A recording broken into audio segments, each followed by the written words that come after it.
All right, तो so we are starting revamped periodic labour force survey. आया था अभी हाल ही में, करंट अफेयर्स कर रहे हैं हम लोग मई महीने का 2025। ठीक है, इसमें पहली बात तो ये पीरियोडिक लेबर फोर्स सर्वे कौन निकालता है, नेशनल स्टैटिस्टिक्स ऑफिस निकालता है, और अब की बार तो रिवैम्प करके निकाला है जनवरी 2025 में। ठीक है, नाउ बता ही दिया कि कंडक्टिंग एजेंसी कौन है।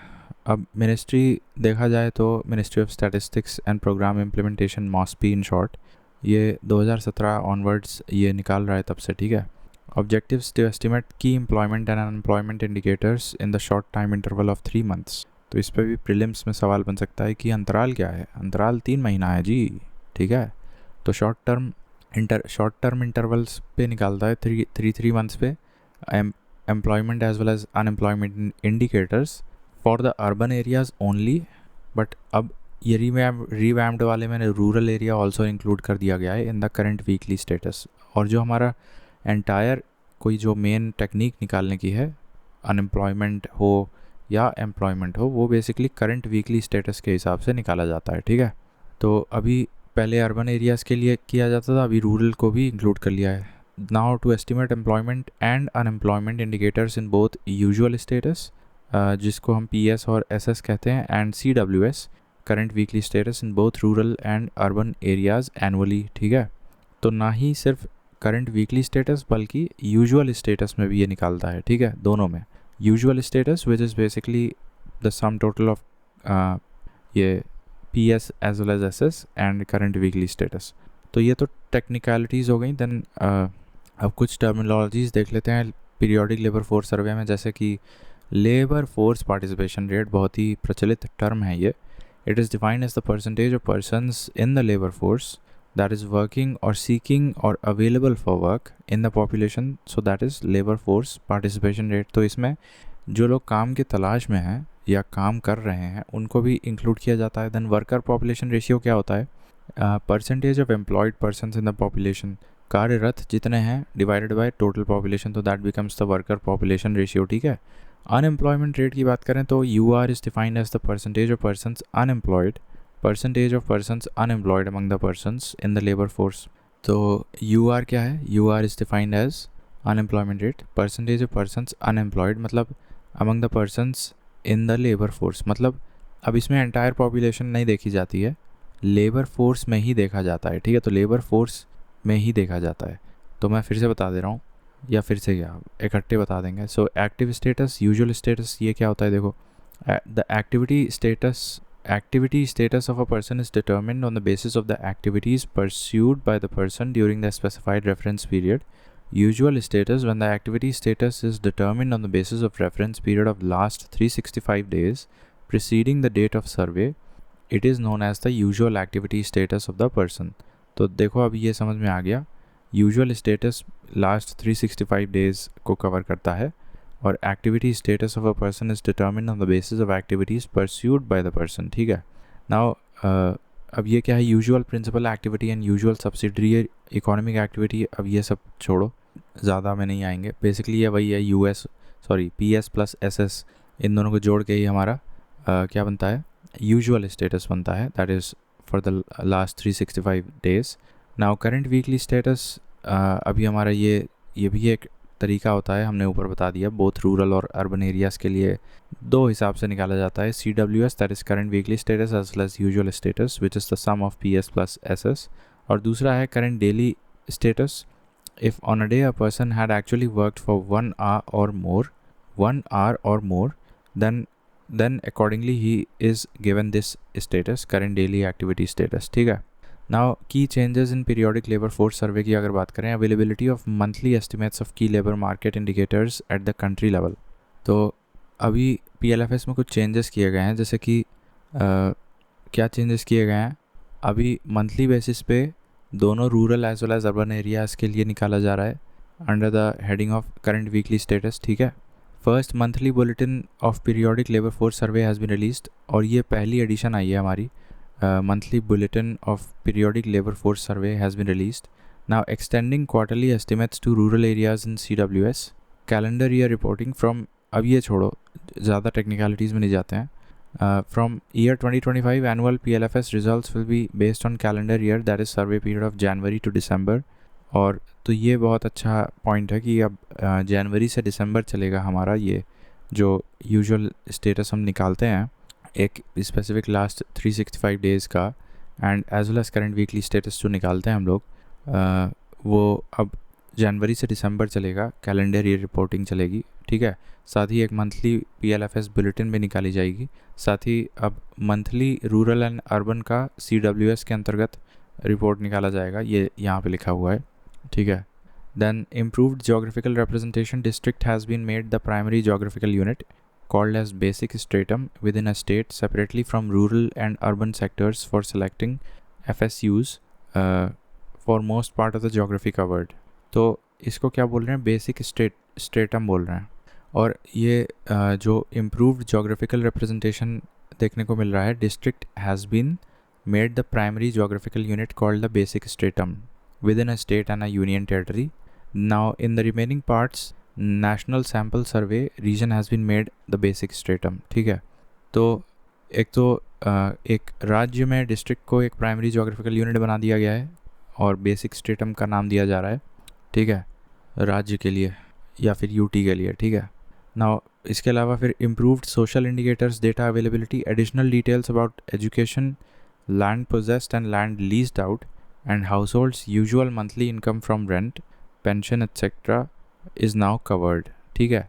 तो अब जैसे केवल इतना ज़रूरी नहीं है कि तुम कहीं ऑर्गेनाइज्ड वर्कफोर्स में जुड़े हो, अब सोशल इंडिकेटर्स को भी डेटा में इनकलकेट किया जा रहा है, जैसे कि लैंड पोजेस्ड है कि नहीं है, लैंड लीज्ड आउट है कि नहीं है, हाउस होल्ड के पूरे monthly income from rent etcetera, ये सब भी अब फैक्टर इन किया जा रहा है, पेंशन भी फैक्टर इन किया जा रहा है, इंटरेस्ट एंड रेमिटेंसेस भी अब कवर किया जा रहा है, ठीक है। तो ये सब कुछ चेंजेस किए गए हैं जो नया रिवैम्प आया है उसमें, ठीक है। अब कुछ स्टैटिक पार्ट के लिए ये सब फैक्ट्स इंपॉर्टेंट है, जैसे कि अदर मेथडोलॉजीज़ और reports to compute employment related indicators. तो एम्प्लॉयमेंट मार्केट इंफॉर्मेशन प्रोग्राम, अब ये पता नहीं क्या है, तो ये सब पुरानी बातें हैं, छोड़ दो। ILO की रिपोर्ट देखो, ILO reports such as the world employment and social outlook, ये ILO निकालता है, ठीक है, world employment and social outlook. Census की अगर बात करें, data collected on workers include for main and marginal worker under various social and economic characteristics which include classification of by industrial activity and occupation। तो ये भी छोड़ दो, समझ में नहीं आया मुझे कुछ खास, ठीक है। लेबर ब्यूरो की बात करो, N attached office of ministry of labour, ठीक है।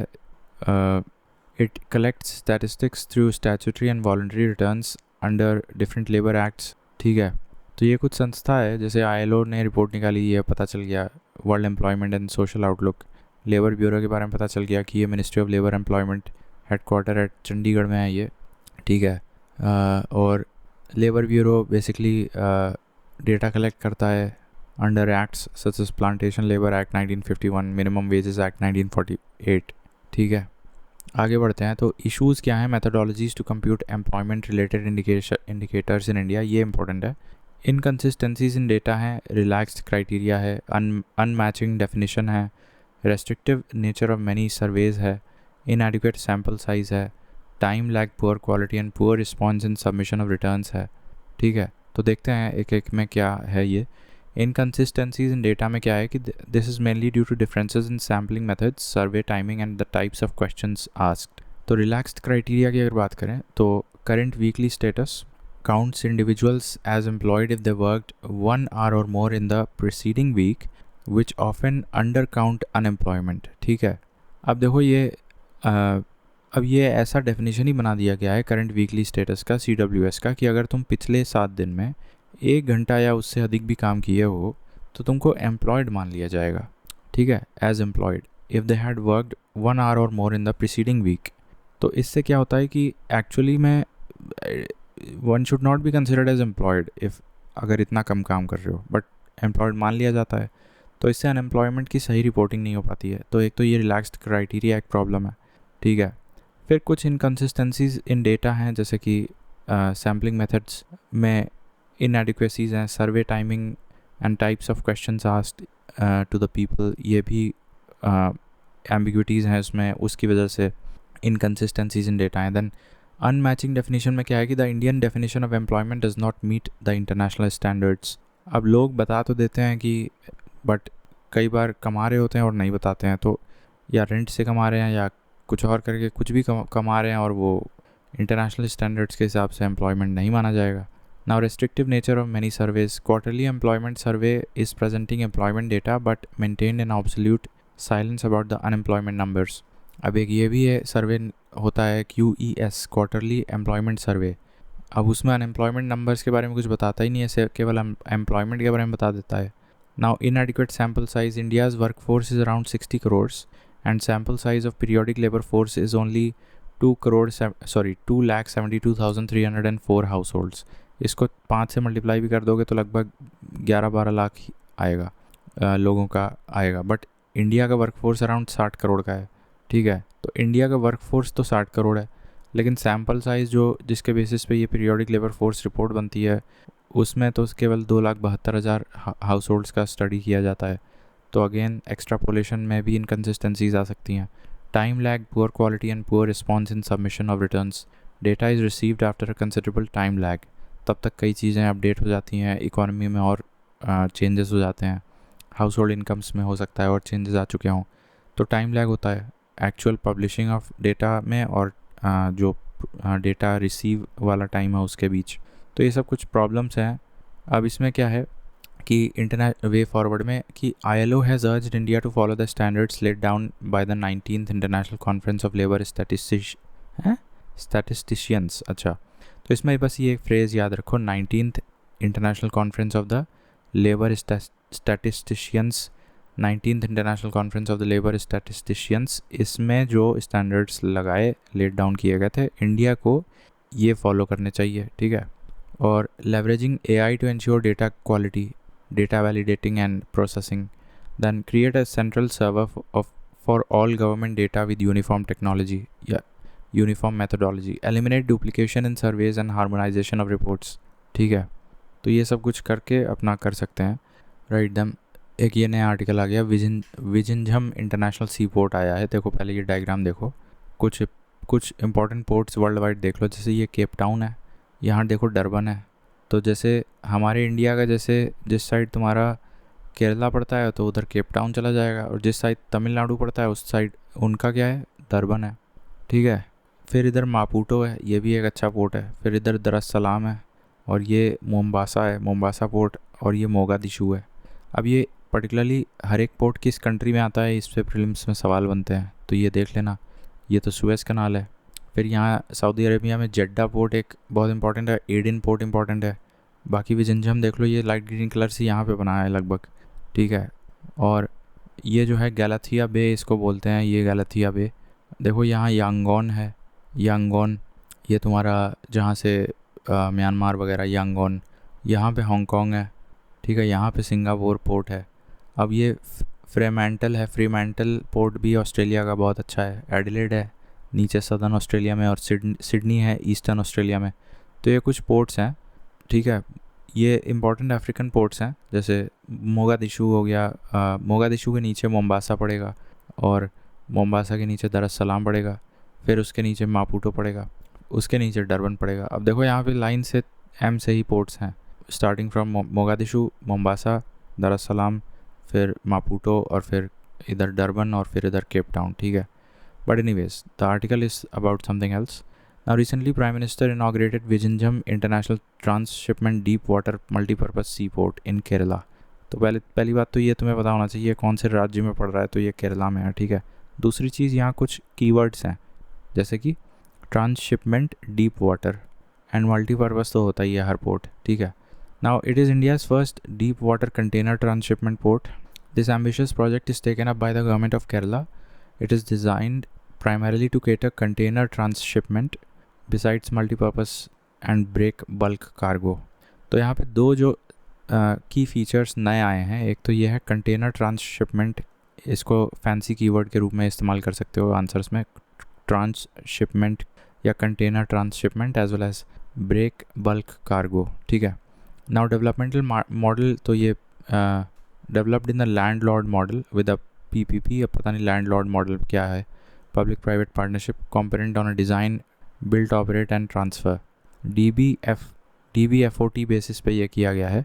ठीक है, DBFOT बेसिस पे design, build, finance, operate and transfer, ठीक है। अब की एडवांटेजेस ऑफ विजिंजम पोर्ट क्या है? स्ट्रेटजिक लोकेशन है। अब ये 10 nautical miles from the busy international shipping route connecting Europe, काफ़ी पास है उस राउट से जो कि गल्फ़ और यूरोप को ले जाता है माल। नेचुरली एडवांटेज्ड है क्योंकि काफ़ी ये नेचुरली डेप्थ, गहराई इसमें काफ़ी ज़्यादा है, ठीक है। नाउ स्केलेबल इंफ्रास्ट्रक्चर है with capacity of 18,000 plus TEU, that is 20 foot equivalent unit. अब ये कोई यूनिट होती है, equivalent unit, 20 foot equivalent unit, तो इसमें 18,000 TEU यूनिट है capacity, with capacity of 18,000 plus TEU। Scalable infrastructure to match cargo growth and minimal siltation, ठीक है। यहाँ पे मिनिमल सिल्टेशन की प्रॉब्लम होगी, ये भी एक फैंसी कीवर्ड है, याद कर लो। और कैपेसिटी के रूप में याद कर लो कि 18,000 TEU की कैपेसिटी है और मिनिमम सिल्टेशन होगा यहाँ पे। Now what is transshipment? So now transshipment क्या होता है? It is a transfer of cargo or containers from one vessel to another during transit to the final port of destination, ठीक है। तो बीच में जहाँ पे वो कंटेनर्स को बदला जाता है, वेसल्स, शिप्स, एक शिप से दूसरी, उसी को ट्रांसशिपमेंट कहते हैं। The 3 primary ways a transshipment hub can be inserted into existing maritime networks आ। अब ये हब एंड स्पोक मॉडल होता है, इंटरसेक्शन होता है और रिले होता है, ठीक है। तो ट्रांसशिपमेंट में बेसिकली 3 तरीके से किया जाता है, एक हब एंड स्पोक, इंटरसेक्शन और relay. Now hub and spoke में it connects short distance feeder lines and ports with long distance deep sea lines linking regional and global shipping networks. Definition और ये सब कुछ इंपॉर्टेंट नहीं है। Intersection की बात करें, it usually involves the movement of cargo between large ships since deep sea routes are prone to economies of scale. तो मोटा मोटा ऐसे याद रखो कि large ships, cargo of large ships, तो फिर इंटरसेक्शन वाला टेक्निक अपनाएंगे। और शॉर्ट डिस्टेंस वाला, अच्छा ये लार्ज शिप्स हैं तो लॉन्ग डिस्टेंस वाले भी होंगे। Short distance feeder lines and ports with long distance deep sea lines linking regional and global shipping networks. Hub and spoke में regional as well as global shipping networks involve होते हैं, ठीक है। लेकिन intersection में बड़े बड़े जहाज़ और डीप सी रूट्स वाले होते हैं, ठीक है। और रिले में where transshipment hub connects shipping routes along the same region but serving different port calls। तो ये एक ही रीजन में होते हैं, जैसे कि अब इंडियन ओशन हो गया केवल, ठीक है। तो रिले हो गया, लोकल हो गया सेम रीजन वाला, इंटरसेक्शन वाला हो गया तुम्हारा large ships deep sea routes, ठीक है। और हब एंड स्पोक वाला तो उसमें regional as well as global shipping networks involve होते हैं। तो 3 प्राइमरी वेज ट्रांसशिपमेंट किया जाता है। Now need to develop India as a transshipment hub, high dependency on foreign transshipment hubs। अभी हमारी बाहर के ट्रांसशिपमेंट हब्स पे बहुत ज़्यादा डिपेंडेंसी है। Currently nearly 75% of India's transshipped cargo is handled at ports outside India। जैसे कि कोलंबो में किया जाता है, Singapore and Klang Malaysia handle more than 85% of this cargo. तो ट्रांसशिपमेंट में हमें अभी बाहर के पोर्ट्स पे निर्भरता है। Proximity to major trade routes, liners prefer minimum deviation from their courses when selecting a transshipment port। East-west trade route, far east to Europe and US via Malacca Straits and Suez Canal is the global trade route। Vizhinjan and Galathea Bay are promising locations given their position from the Suez route। तो ये भी लिख सकते हैं answer में कि जो liners होते हैं बेसिकली राउट सेटर्स जो होते हैं, एक तरह से जहाज़ किस लाइन को, कोर्स को फॉलो करते हुए अपना सोर्स से डेस्टिनेशन ले जाएगा कार्गो, तो उस लाइन में minimum deviation is preferred from their courses, ठीक है, when selecting a transshipment port.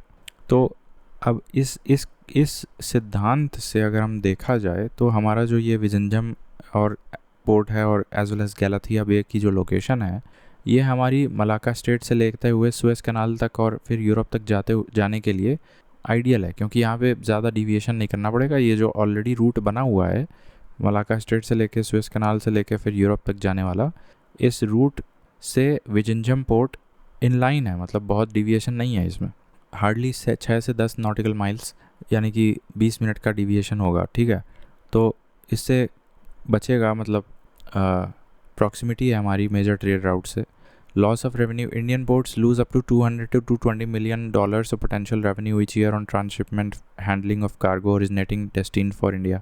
तो अभी मैंने पहले पॉइंट पे जो बताया था कि high dependency on foreign transshipment hubs like Colombo, Malaysia etcetera, उसके कारण 200 से 220 मिलियन डॉलर पर ईयर हमारा लॉस होता है। Lack of deep draft ports, the current ports in the southern India such as the Cochin and V O Chidambaranar have insufficient drafts, मतलब गहराई कम है respectively, whereas major transshipment hubs across the world have at least 18 metre draft. तो हमारे पास deep draft port नहीं है, ठीक है। तो ये जो विजंजम बन रहा है ये है, ठीक है। अब ठीक है, ये सब हो गया। अब इसमें ये देखना है कि चैलेंजेस क्या हैं कि हाई कॉस्ट होता है। Total transshipment charges at Indian ports such as the JNPT Jawaharlal Nehru port terminal are 43% higher as compared to Colombo port, mainly on account of vessel related charges. Challenges in developing India as a transshipment. अभी क्या है कि the total transshipment charges at Indian ports are 43% higher as compared to Colombo port. तो ये पता नहीं क्यों Indian सरकार इस पर ध्यान नहीं देती कि दाम घटाना चाहिए, ठीक है। इसको हम ज़रा कंफर्म कर लें। Yes, Indian ports typically charge higher transshipment fees compared to some major global ports, especially those in the region, ठीक है। तो मलेशिया सिंगापुर के पोर्ट से ज़्यादा हमारी ट्रांसशिपमेंट चार्जेस हैं, पता नहीं क्यों, ये एक हिंड्रेंस है। फिर far distance to international maritime trade route, all current ports on east and west coasts of India are at a distance of greater than 5 hours of voyage from the international shipping route in comparison to Colombo which is 0.5 to 1 hours of voyage. तो ये भी एक है, ठीक है। Far distance to international maritime trade route, lack, तो वही जो मिनिमम डिविएशन वाला प्रिंसिपल था वो यहाँ पे अब विजंजम अगर बन जाएगा तो शायद वो दूरी कम हो जाएगी। The lack of tax benefits, there is currently no major incentive available for setting up of the transshipment free trade zones as the physical incentives available under the special economic zone policy have been withdrawn. अच्छा, due to their existing ecology on islands, the availability of the contiguous land as per area requirement of the guidelines would be difficult. Other initiatives taken to promote transshipment in India, जैसे कि इसमें से दो बस पढ़ लो। अब ये cabotage क्या होता है? Cabotage is the practice of imposing restrictions for movement of domestic cargo by foreign flagged vessels. तो restrictions for movement of domestic cargo by foreign flagged vessels, अच्छा ठीक है। Cabotage law relaxation, cabotage rule under section 407 of the Merchant Shipping Act 1958 has relaxed the licensing requirements of the foreign flagged ships for transportation of EXIM-laden containers for transshipment purposes in India। ठीक है, बस ये लिख लो कि cabotage law relaxation किया गया था। तो जो फ्लैग्ड वेसल्स हैं उनको भी कम रिक्वायरमेंट्स पे हम अपने पोर्ट्स पे सामान लोड अनलोड करने की व्यवस्था अलाउ कर देंगे।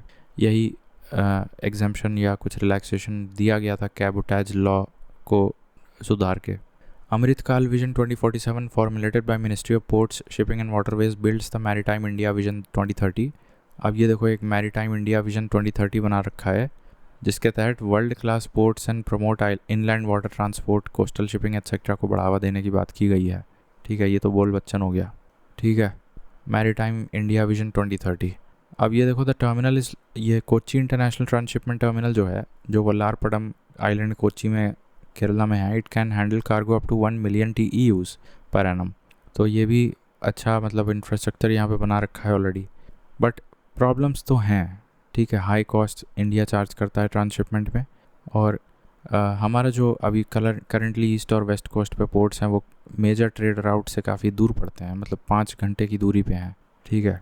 और कोई ट्रांसशिपमेंट हब क्यों बनाएगा कोई प्राइवेट प्लेयर, क्यों बनाएगा? मतलब जब SEZ पॉलिसी के तहत जो हमें इंसेंटिव्स मिलते थे वो तो विड्रॉ कर लिए गए हैं फ़िलहाल के लिए। तो फिर there is currently no major incentive available for setting up the transshipment free trade zone as the physical incentives available under the SEZ policy have been withdrawn. तो ये सब कुछ प्रॉब्लम है, इनको एड्रेस करके कर सकते हैं। और एक लास्ट में ये है, ये भी एक चैलेंज है कि हमारे यहाँ का जो high turn around time and cargo lead times है।